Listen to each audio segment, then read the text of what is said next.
John White, colonist and artist. John White, circa 1540 to circa 1593, was a settler among those who sailed with Richard Grenville to present-day North Carolina in 1585, acting as artist and mapmaker to the expedition. During his time at Roanoke Island he made a number of watercolor sketches of the surrounding landscape and the native Algonquin peoples. These works are significant as they are the most informative illustrations of a Native American society of the Eastern Seaboard. The surviving original watercolors are now preserved in the print room of the British Museum. In 1587, White became governor of Sir Walter Raleigh's failed attempt at a permanent settlement on Roanoke Island, known to history as the Lost Colony. This was the earliest effort to establish a permanent English colony in the New World.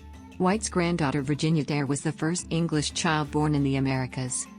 After the failure of the colony, White retired to Raleigh's estates in Ireland, reflecting upon the evils and unfortunate events which had ruined his hopes in America, though never giving up hope that his daughter and granddaughter were still alive. Early life.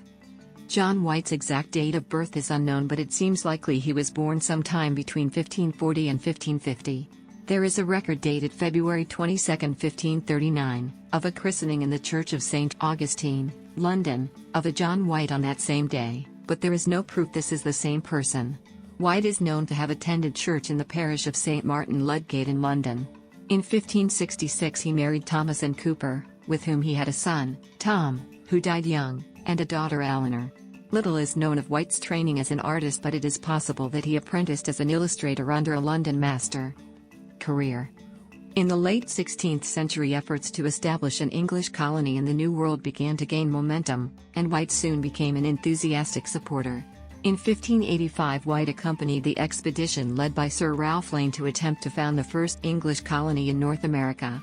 White was sent by Sir Walter Raleigh as Sir Richard Grenville's artist-illustrator on his first voyage to the New World. He served as mapmaker and artist to the expedition, which encountered considerable difficulties and returned to England in 1586.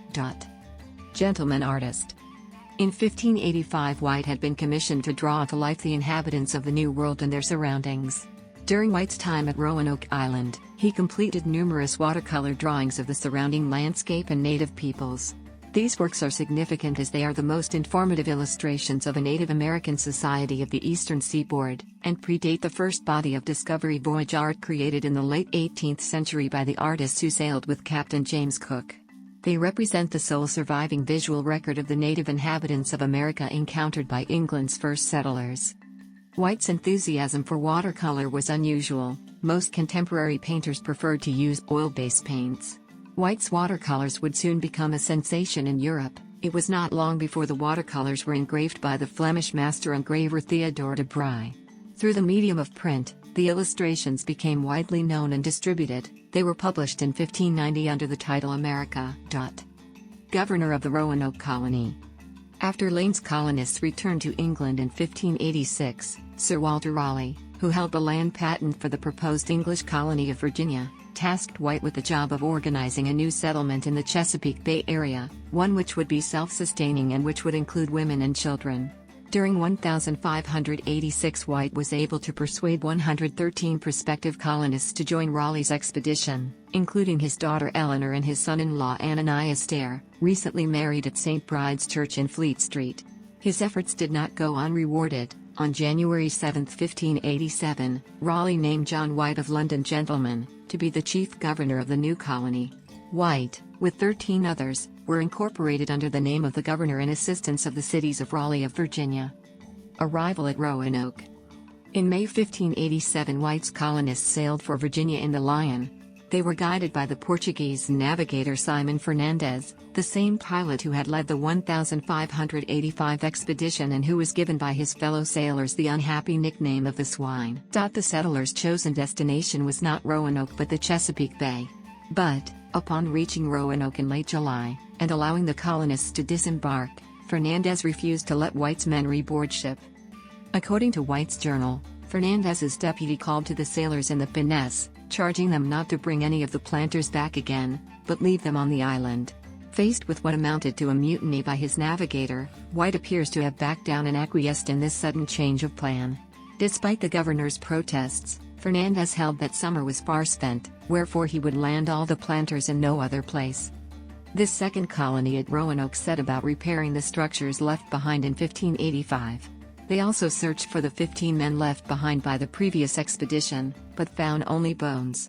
From an early stage there were tensions with the local Algonquin Indians, though initially things went well.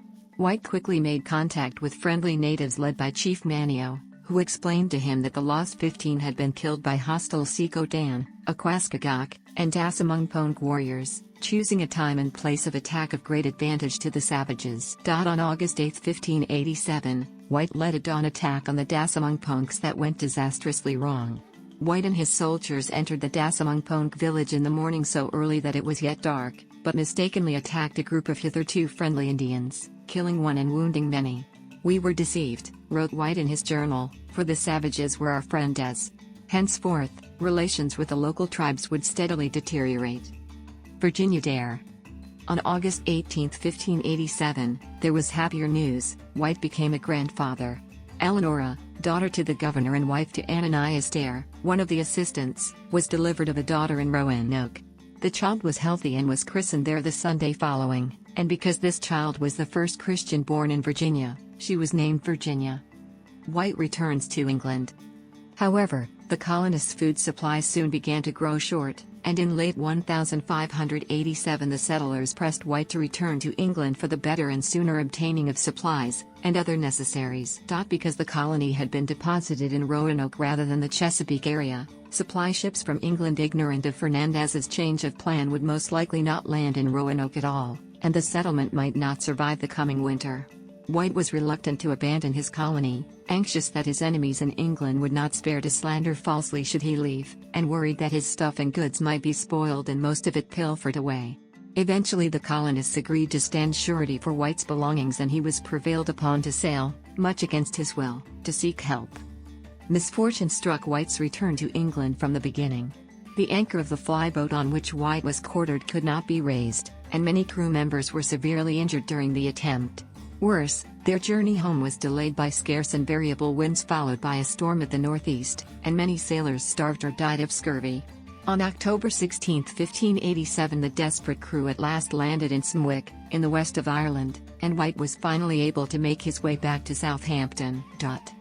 The Spanish Armada. Further bad news awaited White on his return to England. Just 2 weeks previously Queen Elizabeth I had issued a general stay of shipping, preventing any ships from leaving English shores. The reason was the invincible fleets made by the King of Spain, joined with the power of the Pope, for the invading of England, the Spanish Armada. White's patron Sir Walter Raleigh attempted to provide ships to rescue the colony, but he was overruled by the Queen. The Brave and the Roe. In early 1588 White was able to scrape together a pair of small pinnaces, the Brave and the Roe, which were unsuitable for military service and could be spared for the expedition to Roanoke. Unluckily for White, they were barely suited for the Atlantic crossing, and the governor endured further bad luck as the ships were intercepted by French pirates, who played extremely upon us with their shot, hitting White, to his great embarrassment, in the side of the buttock. White and his crew escaped to England with their lives, but they robbed us of all our victuals, powder, weapons and provision, and the journey to Virginia had to be abandoned. By this stage White appears to have formed the view that he was born under an unlucky star. Return to the lost colony. Finally, in March 1590, with the immediate threat of a Spanish invasion by now abated, Raleigh was able to equip White's rescue expedition. 2 ships, the Hopewell and the Moonlight, set sail for Roanoke. The return journey was prolonged by extensive privateering and a number of sea battles, and White's eventual landing at the Outer Banks was further imperiled by poor weather. The landing was hazardous and was beset by bad conditions and adverse currents. During the landing on Roanoke, of the mariners who accompanied White, 7 of the chiefest were drowned. Governor White finally reached Roanoke Island on August 18, 1590, his granddaughter's 3rd birthday, but he found his colony had been long deserted. The buildings had collapsed and the houses taken down. The few clues about the colonists' whereabouts included the letters CRO carved into a tree, and the word Croatoan carved on a post of the fort. Croatoan was the name of a nearby island, likely modern-day Hatteras Island, and of a local tribe of Native Americans. Roanoke Island was not the original planned location for the colony, and the idea of moving elsewhere had been discussed. Before the governor's departure, He and the colonists had agreed that a message would be carved into a tree if they had moved and would include an image of a Maltese cross if the decision was made by force.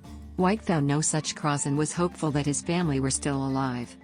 True to their word, the colonists had looked after White's belongings, which had been carefully buried and hidden. However, local Indians had evidently looted the hiding place, and White found about the place many of my things spoiled and broken, and my books torn from the covers, the frames of some of my pictures and maps rotten and spoiled with rain, and my armor almost eaten through with rust. Due to weather which grew to be fouler and fouler, White had to abandon the search of adjacent islands for the colonists. The ship's captain had already lost 3 anchors and could not afford the loss of another. White returned to Plymouth, England, on October 24, 1590. The loss of the colony was a personal tragedy for White, from which he never fully recovered.